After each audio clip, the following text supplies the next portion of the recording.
इलाहल आलमीन, अगर ये 313 मुसलमान आज हलाक हो गए, मुझ पर ईमान लाने वाले मिट गए, ये 313 अगर आज खत्म हो गए, इन 313 को अगर आज बर्बाद कर दिया गया, इनको काफिरों ने अपने हमले में शिकस्त दे दी, अगर आज ये इस दुनिया से मिट गए, लन तुअबद बादल यौम, ऐ अल्लाह आज के बाद फिर कभी तेरी इबादत इस रूए जमीन पर नहीं होगी, आज के बाद फिर कोई अल्लाह अल्लाह कहने वाला ना होगा, आज के बाद फिर इस जमीन पर कभी सजदा न किया जाएगा। अल्लाहु अकबर की निदा आज के बाद नहीं आएगी। जंगे बद्र हो रही है, बद्र का मैदान गर्म है, सहाबा की तादाद है सिर्फ 313 और इसके मध्य मुकाबिल जो लश्कर है वो है 1000 से ज्यादा।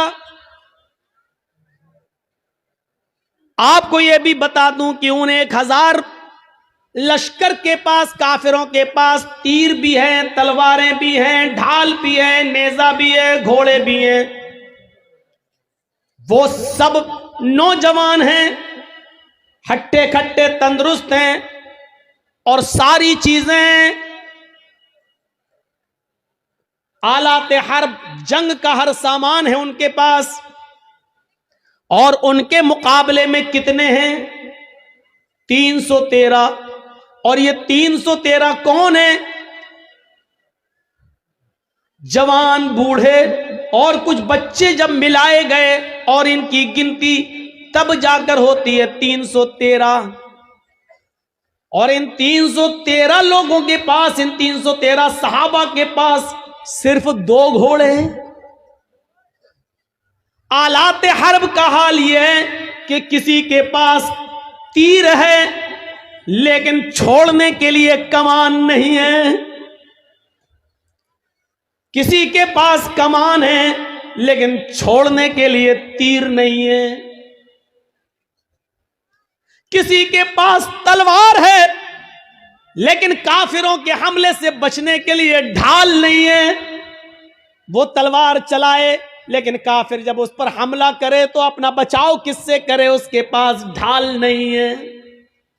अगर किसी के पास ढाल है तो चलाने के लिए तलवार नहीं है। फिर भी जंग है, लड़ रहे हैं। जरा आपने गौर किया है, ये कोई मुकाबला था कि एक तरफ 1000 से ज्यादा और एक तरफ 313। एक सहाबी के ऊपर 3 से ज्यादा लोग, और इसके पास एक चीज है तो दूसरी नहीं, और उनके पास सब कुछ है।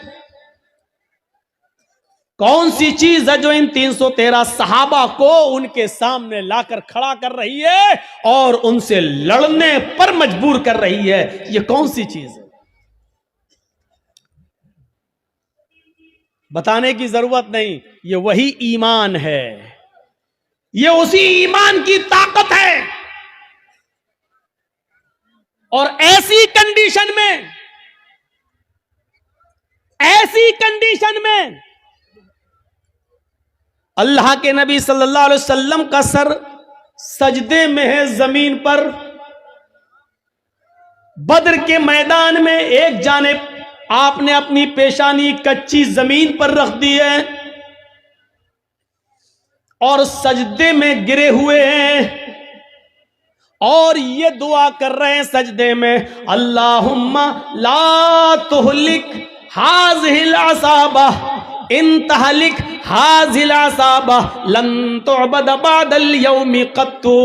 ऐ अल्लाह, ये मुट्ठी भर जमात, ये मेरे चंद सहाबा, ये 10 साल मक्के की जिंदगी में मेरे दावत और तबलीग का नतीजा मदीना आने के बाद इन्होंने मजबूर किया है।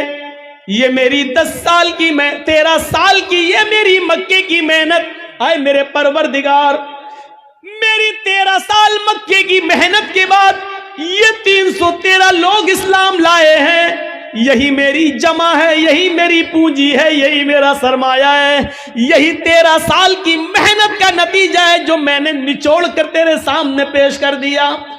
इलाहुल आलमीन, अगर ये 313 मुसलमान आज हलाक हो गए, मुझ पर ईमान लाने वाले मिट गए। ये 313 अगर आज खत्म हो गए, इन 313 को अगर आज बर्बाद कर दिया गया, इनको काफिरों ने अपने हमले में शिकस्त दे दी, अगर आज ये इस दुनिया से मिट गए, लन तुअबद बादल यौम, ऐ अल्लाह आज के बाद फिर कभी तेरी इबादत इस रूए जमीन पर नहीं होगी। आज के बाद फिर कोई अल्लाह अल्लाह कहने वाला ना होगा। आज के बाद फिर इस जमीन पर कभी सजदा न किया जाएगा। अल्लाहु अकबर की निदा आज के बाद नहीं आएगी। ऐ अल्लाह अगर तू चाहता है कि कयामत की सुबह तक तेरा नाम तेरा दीन बाकी रहे, तो इन 313 मुसलमानों की हिफाजत फरमा। ये मेरी 13 साल की मेहनत का नतीजा है। आय अल्लाह तू इनकी हिफाजत फरमा।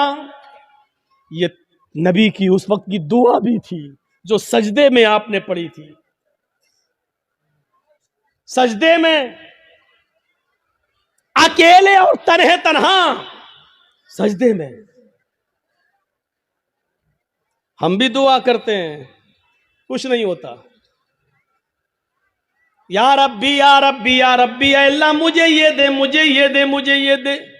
ऊपर से आवाज आती है, मेरे बंदे मैं तुझे क्या दूं? मांग तो तू ये रहा है, लेकिन दूं तो कैसे दूं? मतअमुहु हराम, जो खाना खाकर आया है वो हराम है। वह मशरबु हराम, जो पीकर आया है वो भी हराम का है। वह मलबसहु हराम, जो कपड़ा पहन के आया है वो भी हराम की कमाई का है। वह गुज़िया बिल हराम, तेरे जिस्म में जो खून दौड़ रहा है वो हराम कमाई खा खाकर उसी का बना हुआ खून तेरे जिस्म में दौड़ रहा है। फअन्ना युस्तजाबु लिज़ालिक, ओ मेरे बंदे मैं तेरी दुआ सुनूं तो कहां से सुनूं? तू पूरा का पूरा नापाक है। खाना तेरा नापाक, कपड़ा नापाक, पानी नापाक, बदन में जो खून दौड़ रहा है वो नजिस और नापाक। आए मेरे बंदे मैं तेरी दुआ सुनूं तो कहां से सुनूं? अल्लाह सुनता नहीं है, ऐसे सुन लेगा अल्लाह? 13 साल की मेहनत के बाद का अल्लाह ये 313 बर्बाद हो गए, तो कभी इस रुए जमीन पर तेरी इबादत नहीं होगी। अल्लाह अल्लाह कोई नहीं कहेगा। ईमान का जज्बा देखिए, क्या था ईमान। 1000 से लड़ रहे। इमाम अहमद इब्न हंबल के पास एक औरत आती है, गौर करके देखिए इस औरत के सवाल के बाद हमारी हैसियत क्या रह जाती है, जरा तसव्वुर कीजिए। एक औरत आती है, कहती है कि इमाम साहब एक मसला पूछने आई हूं। कहा क्या मसला पूछती हूं? कहा मैं चरखा चलाती हूं। चरखा जानते हैं ना, महात्मा गांधी वाला चरखा मालूम है ना? हम लोगों के यहाँ तो आज भी लगे हुए हैं कहीं कहीं। जो लोग हैंडलूम हाथ से कपड़ा बनाते हैं वहां चरखे भी हैं, हाथ से फिरता है, सूत काटते।